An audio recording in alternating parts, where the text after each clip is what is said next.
అందరికి నమస్తే. నేను మీ యాంకర్ మరియు జర్నలిస్ట్ గొంగడి సీనన్న.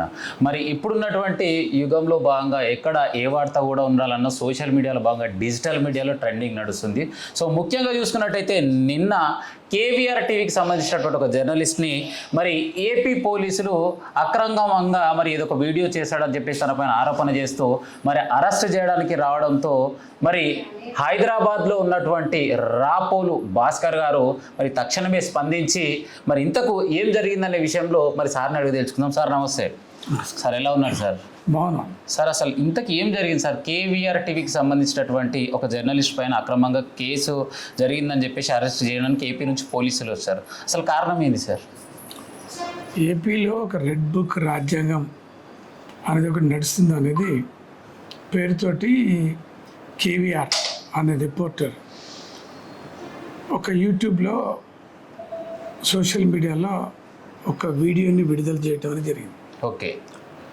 దాన్ని బేస్ చేసుకొని బడంగి అనేటువంటి ఒక పోలీస్ స్టేషన్లో ఒక కేసు నమోదైంది.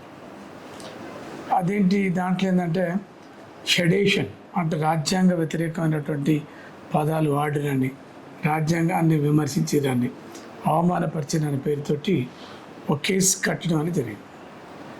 అది 5 years బిలో పనిష్మెంట్ ఉన్నటువంటి అఫెన్స్ అది. సార్, ఈ ప్రజాస్వామ్య దేశంలో ఎవరైనా విమర్శించవచ్చు. జాతికి భంగం కలిగేటటువంటి పద్ధతులలో దేశ సమగ్రతకు భంగం వాటిల్లేటటువంటి ఇష్యూలలో మాత్రమే ఎవరు కూడా విమర్శించకూడదు. ఆయన ఒక యూట్యూబ్లో ఒక ప్రోగ్రామ్ ఒక పోస్ట్ చేసి దానికి పోలీసులు కట్టినటువంటి కేసుకు సంబంధం లేదు. ఒక విమర్శించినారు ఒక యాంగిల్లో, దాన్ని బేస్ చేసుకొని కేసు కట్టారు. ఆ కేసుని అడ్డం పెట్టుకొని ఆంధ్ర పోలీసులు ముఖ్యంగా మన కేవీఆర్ని రిపోర్టర్ని అరెస్ట్ చేయడం కోసం హైదరాబాద్కి వచ్చారు. సార్, మొత్తం మూకిమ్మడిగా ఒక 8 మంది పోలీసులు, ఒక సిఐ, ఒక 2 SIలు, ASIలు, కానిస్టేబుల్ అందరూ కలిసి ఆ ఇంటి మీద పడి ఎత్తుకపోతానికి ప్రయత్నం చేశారు. ఇది సార్ ఇట్లా ఈ రకంగా పోలీసులు వచ్చారు, ఎత్తుకపోతా ఉంటారు, ఇబ్బంది పెడుతున్నారు అని చెప్తే మా జూనియర్లని మిగతా వాళ్ళందరూ కూడా పంపినాం. సార్, ఆ లోపల మిగతా ప్రెస్, యూట్యూబ్ ఛానల్కి సంబంధించినటువంటి వ్యక్తులందరూ కూడా అడుకొచ్చారు. వాళ్ళందరూ ఎవరు చెప్పినా మీ మీద కేసులు పెడతాం, మిమ్మల్ని కూడా జైలు పంపుతాం, మా విధులకు ఆటంకం కలిగిస్తున్నట్టుగా మీ సంగతి కూడా తెలుస్తాం, మీ మీద కూడా కేసులు పెడతామని మా వాళ్ళందరూ మా జూనియర్లు కూడా అడిపోతే, మా పిల్లలు కూడా అందరు పోతే అడ్డం మాట బెదిరించారు, ఇబ్బంది పెట్టారు. చట్టం ఫాలో కాకుండా సెక్షన్ 35 Clause 3 అనేది BNSS యాక్ట్ ఉంది. 7 years పనిషబుల్ అఫెన్స్లలో హర్నేష్ కుమార్ వచ్చే స్టేట్ ఆఫ్ అనేటువంటి ఒక పంజాబ్ బీహార్ అనేటువంటి ఒక జడ్జిమెంట్ కేసులో సుప్రీంకోర్టు డైరెక్షన్ ఇచ్చింది. బిలో 7 years పనిషబుల్ అఫెన్స్లలో ఎవరిని కూడా అరెస్ట్ చేయొద్దు, రిమాండ్ చేయొద్దు, పోలీస్ స్టేషన్ బెయిల్ ఇవ్వాలని నోటీస్ ఇవ్వాలని.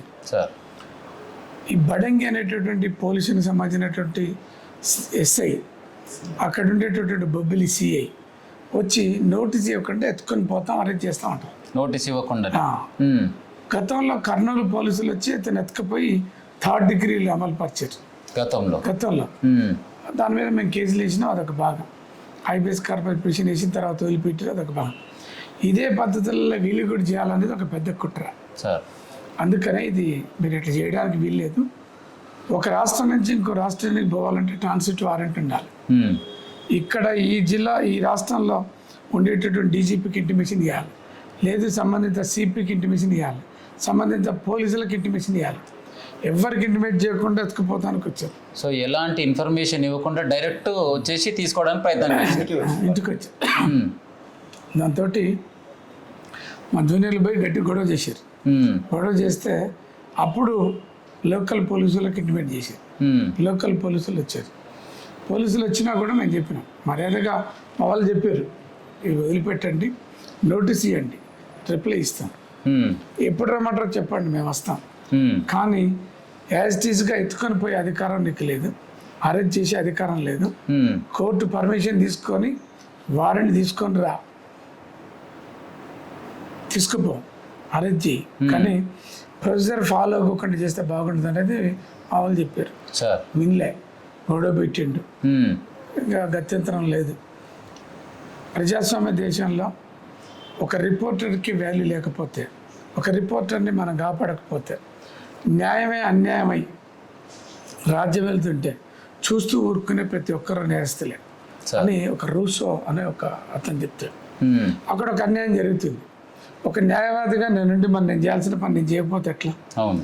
అందుకనే basing on intimation of my juniors and colleagues అక్కడికి వెళ్ళిపోయినా, సిఏ తోటి మాట్లాడినా, నువ్వు ఏ రకంగా అరెస్ట్ చేస్తావు, నీకు ఉండేటటువంటి పవర్స్ ఏంటి, నువ్వు ఫాలో కాకుండా, సెక్షన్ ఆఫ్లో ఫాలో కాకుండా supreme court directions Arnesh Kumar versus state of Bihar జడ్జిమెంట్ని ఫాలో కాకుండా ఎట్లా ఎత్తుకొని పోతాం?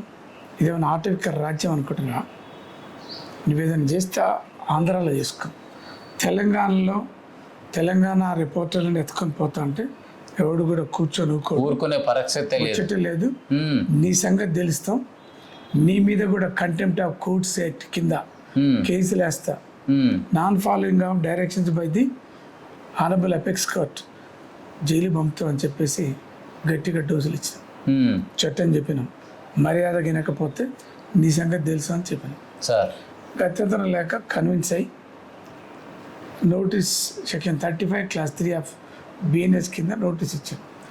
19వ తారీఖు నాడు రండి అని చెప్పిండు, వస్తాం పవన్ పంపించినాం. ఇంకా బయట సో మొత్తం మీద కేవీఆర్ అనే జర్నలిస్ట్ని కాపాడారు. Super sir. ఇంకొక ముచ్చట అడుగుతారు సార్, ఇప్పుడు ఏదేమైనా కూడా గట్ల అప్పట్లో ఆంధ్ర తెలంగాణ ఉంటుంది, ఇప్పుడు తెలంగాణ నుంచి ప్రత్యేకంగా వచ్చింది. అప్పట్లో చూసుకున్నట్టయితే ఒక శాటిలైట్ ఛానల్లో ఒక వార్త వచ్చిందంటే భయం ఉంటుండే. ఇప్పుడు శాటిలైట్ ఛానల్ అన్నీ కూడా అమ్ముడుపోతున్నాయి, కానీ మొత్తం మీద డిజిటల్ మీడియా మాత్రమే పనిచేయడానికి సిద్ధంగా ఉన్నారు. మరి అలాంటి యువ జర్నలిస్టుకు మీలాంటి వారి సపోర్ట్ ఏ విధంగా ఉండబోతుంది సార్? 100%. ఈ దేశంలో ఎక్కడ ఏ రిపోర్టర్ మీద దాడులు జరిగినా, దౌర్జన్యాలు జరిగినా, అక్రమ కేసులు నిలబెట్టినా, అక్రమంగా డిటైన్ చేసినా, అక్రమంగా రిమాండ్ చేసినా, రాపోలు భాస్కర్ అనే మీ న్యాయవాది ఎప్పుడు అందుబాటులో ఉంటాడు. యువ జర్నలిస్టుల కోసం, యూట్యూబర్ల కోసం, రిపోర్టర్ల కోసం, పత్రికా రంగంలో పనిచేసే వాళ్ళ కోసం, వాళ్ళ కోసమే కాదు, ఎక్కడ అన్యాయం జరిగినా it's a duty of advocacy to do the help to the victims. So ఎప్పటికప్పుడు ఉంటాం. సో వాస్తవానికి అయితే ఒక అడ్వకేట్ని అప్రోచ్ కావాలంటే మినిమం ఫీజు ఉంటుంది, మనం డబ్బులు ఉంటేనే వాళ్ళ దగ్గరకు పోవాలి, మనకు పని చేస్తారో చేయలేరో అనే గ్యారంటీ తోటి చాలా మంది మీద ఇప్పుడున్నటువంటి నమ్మకాలు పోయినాయి. సో ఈ ప్రశ్నకి సార్ ఆన్సర్ చెప్పకూడదు, ఆయన జూనియర్ గా శిష్యుడుగా మేము చెప్తాము. మీరు ఈవినింగ్ కానీ పొద్దున 7 గంటల నుంచి కోర్టుకి వెళ్ళే వరకు 10 గంటల వరకు, సాయంత్రం 5 గంటల నుంచి రాత్రి 11-12 గంటల వరకు ఈ ఆఫీస్కి మీరు మళ్ళీ రండి. ఇక్కడ ఎంతమంది జనం, ఈ తెలంగాణ రాష్ట్రం నలుమూలల నుంచి ఎక్కడ ఏ గత్యంతరం లేక ఒక వెంటిలేటర్ పరిస్థితులు ఉన్నటువంటి కేసులు మాత్రమే మా దగ్గరకు వస్తాయి.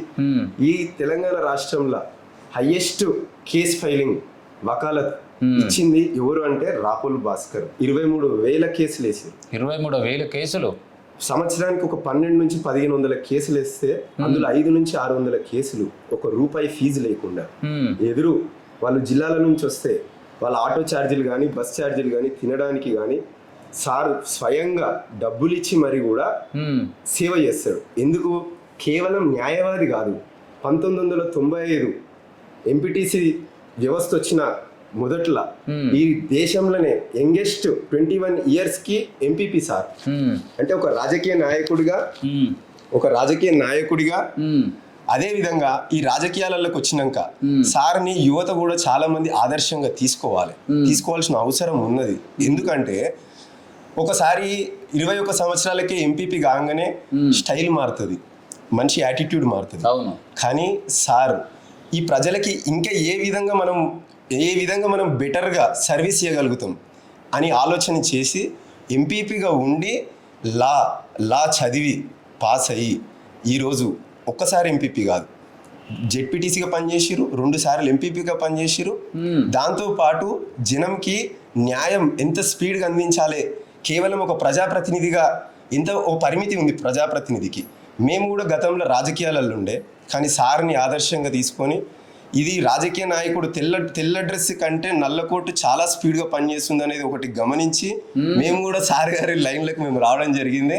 యువత కూడా ఈ కాలేజీలల్లో స్కూళ్ళల్లో A+B² చదవడం కాదు, సెక్షన్లు ఫస్ట్ బేసిక్ ఫండమెంటల్ రైట్స్ ఏంది, నీ ఒక పౌరుడికి ఉండేటువంటి బేసిక్ హక్కులు ఏంది అనేది తెలుసుకోవాలి.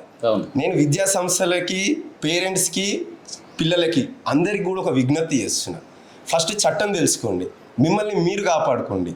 దాని తర్వాత మిమ్మల్ని మీరు కాపాడుకోలేని పరిస్థితులల్లో మా సార్ అందరి కోసం ఒక విలేకరులే కాదు, ఇక్కడికి పోలీసులు కూడా వస్తారు, పోలీసుల సమస్యలను కూడా సార్ గారు అడ్రస్ చేస్తారు. ఇక్కడికి రాని వ్యక్తి లేరు. దీని పేరు రాపోలు భాస్కర్ అడ్వకేట్ ఆఫీస్ అని ఉంది. మేము ప్రేమతో మేము పెట్టుకున్న పేరు ఇది ఒక జనతా గ్యారేజ్. ఇది ఒక జనతా గ్యారేజ్. మీరు ఈవినింగ్ ఖచ్చితంగా రావాలి. ఈ ఇంటర్వ్యూకి ఆ క్లిప్ యాడ్ చేయండి. ఇక్కడికి ఎంతమంది జనం వస్తారు, ఇక్కడ ఎట్లాంటి పరిస్థితి ఉంటుంది, గరీబోల నుంచి బాగా బలిసినోడి వరకు అందరూ వస్తారు ఇక్కడికి. మేము అక్కడ బ్యాలెన్స్ చేసాం అనమాట. మేము ఫీజులు ఇప్పుడు మీరు అడిగారు, ఖచ్చితంగా మాకు కూడా ఇంతకుముందుకు మా మీద కేసులు అయితే కూడా మేము ఒక అడ్వకేట్ దగ్గరికి వెళ్ళాలంటే డబ్బులు ఉండాలి, ఫస్ట్ డబ్బులు కట్టాలి, ఇవన్నీ ఉంటాయి.